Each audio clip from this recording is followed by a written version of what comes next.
Ahoj, vitaj pri dnešnom videu. Dnes sa spolu pozrieme na tému, ktorá je veľmi citlivá, ale zároveň kľúčová, ak máš pocit, že sa snažíš, pracuješ na sebe, myslíš pozitívne a manifestuješ, no hojnosť k tebe neprichádza tak, ako by si chcela.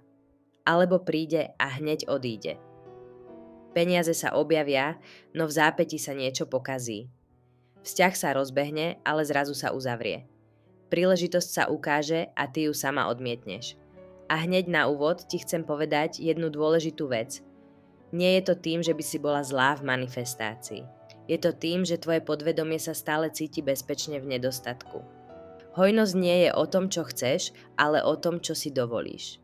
Veľa ľudí si myslí, že bloky v hojnosti znamenajú málo afirmácií, málo vizualizácie alebo zle nastavenú vibráciu. Pravda je však oveľa hlbšia. Tvoje podvedomie sa nepýta, čo chceš, ale či je to pre teba bezpečné.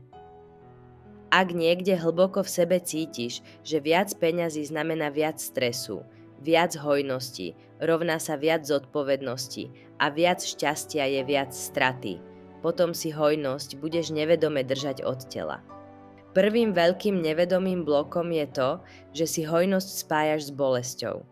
Možno si vyrastala v prostredí, kde boli peniaze problém, kde sa kvôli nim hádalo alebo boli spájané s chamtivosťou, vinou či strachom. Tvoje podvedomie si z toho odnieslo informáciu, že keď je viac, bolí to.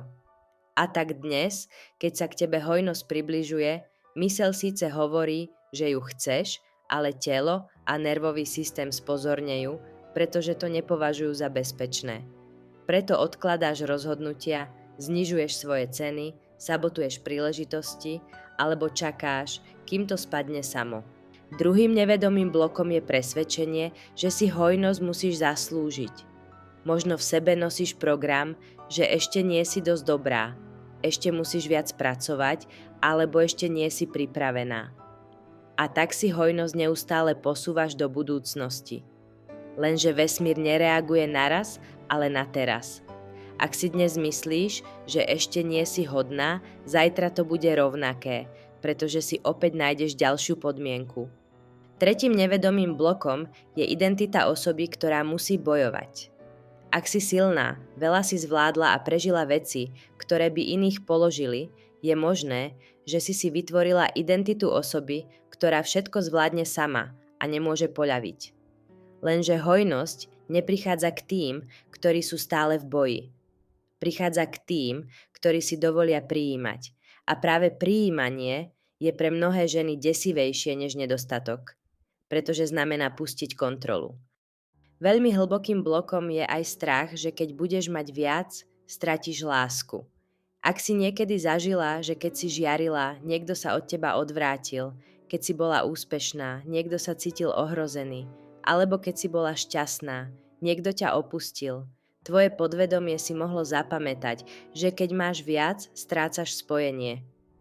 A tak si radšej vyberáš menej peňazí, menej priestoru, menej viditeľnosti. Nie preto, že by si nechcela žiariť, ale preto, že nechceš zostať sama.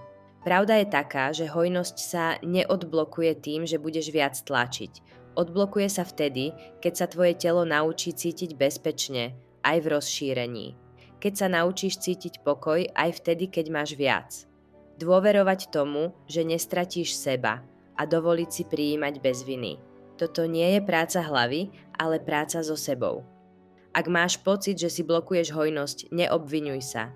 Nepýtaj sa, čo robíš zle, ale kde sa ešte necítiš bezpečne. Pretože v momente, keď sa v tebe vytvorí bezpečie, hojnosť už nebude musieť bojovať, aby sa k tebe dostala.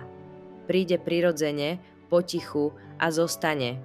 Ak cítiš, že chceš ísť v tejto téme hlbšie, nájdeš na mojom Hero bonusový obsah, cvičenia a jemnú prácu s podvedomím, ktoré ti pomôžu uvoľniť bloky hojnosti na hlbšej úrovni. Odkaz nájdeš v popise pod videom.